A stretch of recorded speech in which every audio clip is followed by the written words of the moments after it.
नमस्कार सर्व शेतकरी बांधवांना माझा नमस्कार। सर्वप्रथम मी माझा परिचय देते। माझं नाव कविता बाबासाहेब देवरे, कृषी क्षेत्र अधिकारी महाबीज बीड। आज या ठिकाणी पैलपाडा जे महाबीजचं रिसर्च सेंटर आहे त्या ठिकाणी जालना विभाग आणि परभणी विभाग या ठिकाणी जे प्रगतशील शेतकरी आहेत ते या ठिकाणी जे विविध आपले प्लॉट आहेत, हरभऱ्याचा आहे, गहू असेल, काही मसाला पिकं आहेत, काही चारा पिकं आहेत, त्यांचे जे वेगवेगळे वाण आहेत ते पाहण्यासाठी दूरदूरून या ठिकाणी आलेले आहेत। या सर्व शेतकरी बांधवांचं या ठिकाणी स्वागत तर आहेच। अशाच आपल्या बीड जिल्ह्यातील ईट तालुक्यातील एक शेतकरी, प्रगतशील शेतकरी या ठिकाणी आलेले आहेत। तर आपण त्यांचं एक मनोगत ऐकणार आहोत इथे। तर सर्वप्रथम मी त्यांना विनंती करते की त्यांनी आपला एक अल्प परिचय द्यावा। नमस्कार, माझं नाव रामप्रसाद आठवडे, राहणार ईट। माझ्या गटाचं नाव उगुळा देवी नैसर्गिक शेतकरी गट ईट आहे। मी महाबीज कार्यालय बीड यांच्यासोबत जोडलेला शेतकरी आहे। अच्छा, तर आता तुम्ही या ठिकाणी आपल्या शिवार फेरीमध्ये आला, तर सर्वप्रथम एक तुमचा एक अनुभव सांगा की तुम्हाला कसं वाटलं आहे या ठिकाणी। त्या शिवार फेरीमध्ये आल्यावर आम्ही नवीन नवीन जे गव्हाचे असतील, हरभऱ्याचे असतील, चियाच्या, मोहरी असेल, ज्वारी असेल, या सर्वच पिकाच्या नवीन नवीन जे काही आम्हाला आजपर्यंत माहिती नव्हत्या अशा नवीन नवीन व्हरायटी बघितल्यात। आणि त्याबद्दल आम्ही इथून पुढं आमचे सर्व शेतकरी की जे आम्हाला जे व्हरायटीचं उत्पन्न माहीत नव्हतं किंवा जे चांगल्या पद्धतीने रिकमेंड केलेल्या व्हरायट्या त्यांचं आम्ही इथून पुढं त्याची लागवड करू आणि आम्ही सर्व शेतकरी त्याचा चांगला प्रयत्न करू।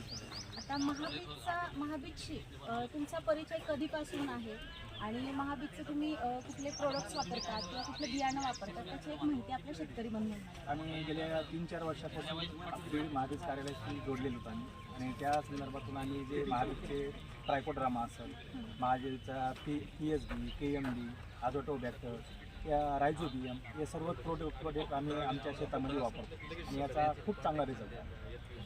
आता मागेच आपण आपल्या शेतावरती एक तुरीचा पीक प्रात्यक्षिक अत्यंत मोठ्या प्रमाणावर एक कार्यक्रम घेतला होता आणि विशेष बाब म्हणजे या कार्यक्रमासाठी आपल्या वसंतराव नाईक कृषी विद्यापीठाचे कुलगुरू देखील उपस्थित होते। मोठे अधिकारी आपल्या या प्लॉटवरती आले होते। या प्लॉटची खासियत म्हणजे ठीक आहे, हा तूर गोदावरी वाण होता, अत्यंत उत्तम असा वाण आहे, परंतु हा जो तूर पीक आहे हे पूर्णपणे जैविक प्लॉट होता आणि जैविकसाठी आपण जे प्रोडक्ट वापरले होते ते पूर्णपणे महाबीजचे प्रोडक्ट होते। त्यामध्ये आपला ट्रायकोडर्मा असेल, महाजैविक असेल आणि एकदम चांगला प्लॉट होता। मी स्वतः त्या प्लॉटला व्हिजिट केलेली आहे। तर आपण आता शेतकऱ्यांकडूनच जाणून घेऊया की त्यांचा अनुभव कसा आहे। मी आपले महाबीज करूनच आम्हाला बीज प्लॉट म्हणून गोदावरी 1341 अभियानाचं भेटलं आणि त्याचं आम्ही माझंच नाही तर आमच्या गटाच्या माध्यमातून केलं। आम्ही तिची नैसर्गिक पद्धत केली की आम्ही सुरुवातीपासून जी नांगरणीपासून तिची प्रक्रिया करत होतो। आम्ही नांगरणी करताना उन्हात केली, तिची बीज प्रक्रिया केली, उगवण क्षमता तपासली,